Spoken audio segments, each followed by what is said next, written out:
Minkšti baldai tai ne tik komfortas, tai be abejo ir tikras namų jaukumas. Nuo baldams reikalingi audiniai. Kaip juos teisingai išsirinkti, kad jie papildytų mūsų namų interjero charizmą. Šiandien apie tai aš klausiu konsultantės Brigitos. Sveiki, Brigita. Labą dieną.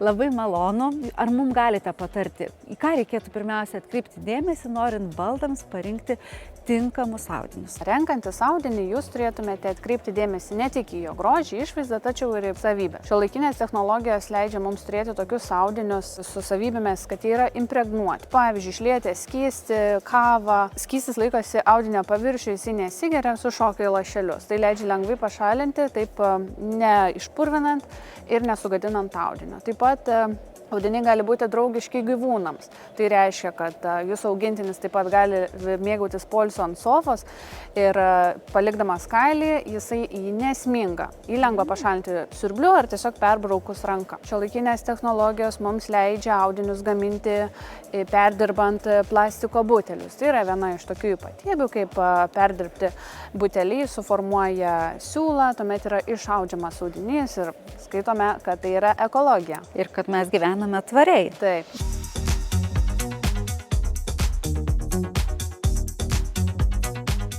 Ar viso tai kelia audinio kainą? Ar iš tikrųjų galima sakyti, kad brangus audinys tai yra iš tikrųjų pats geriausias, pats ilgaamžiškiausias ir mums yra verta į jį investuoti? Nebūtinai, aukšta kaina ne visada parodo, kad audinys yra pats geriausias, ilgiau galbūt jums tarnaus, tačiau tokios kaip impregnavimo savybės arba draugiški gyvūnams audiniai, taip jie gali būti šiek tiek brangesni dėl būtent teikiamų šitų savo privalumų. Kas liečia apskritai madą, raštus, spalvas, ar yra tam tikros tendencijos, kurios ryškiausios pastaruoju metu? Šiuo metu populiarūs vis dar išlieka tedį audiniai, šinėliniai, pradeda populiarėti tokia ryškaus pynimo audiniai. Spalvos vyrauja žemiškos, šviesios, tačiau klientai vis dar mėgsta veliūrą. Veliūras išsiskiria savo lengvą priežiūrą, tas yra ypač mėgstama šeimų turinčius vaikų.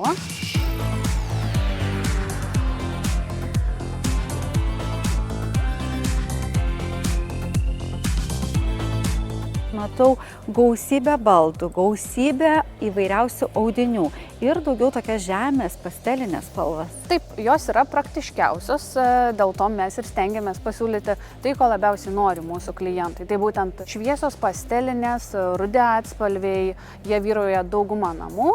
Esant poreikiu, mes galime pasiūlyti ir išskirtinių variantų, tai gamybos individualius užsakymus su margais struktūriniais ryškiais audiniais. Mūsų parduotuvė Baldų turgus tikrai gali pataikyti į kiekvieno kliento skonį ir poreikį. Jei šeima turi vaikų arba turi augintinių, gyvūnėlių, suprantu, kad yra audiniai, kurie leidžia apsaugoti baldus nuo užterštumo ir nuo pažeidimo. Ar jūs rekomenduotumėt vis dėlto rinktis skirtingus audinius būtent tokiom šeimom ir šeimom, kurios tiesiog gyvena du suaugę žmonės? Aš rekomenduočiau būtinai atsižvelgti į teikiamas šios audinio savybės, nes būtent gyvenimui su vaikams, su augintiniams jos pasitarnaus kiekvieną dieną ir jūs įvertinsite jų teikiamus pliusus. Tačiau dabar yra tiek daug skirtingų audinių, toks platus jų pasirinkimas, kad išsirinkti būtent ir gražų, ir patogų, ir minkštą, ir su visom šiom savybėm yra itin nesudėtinga.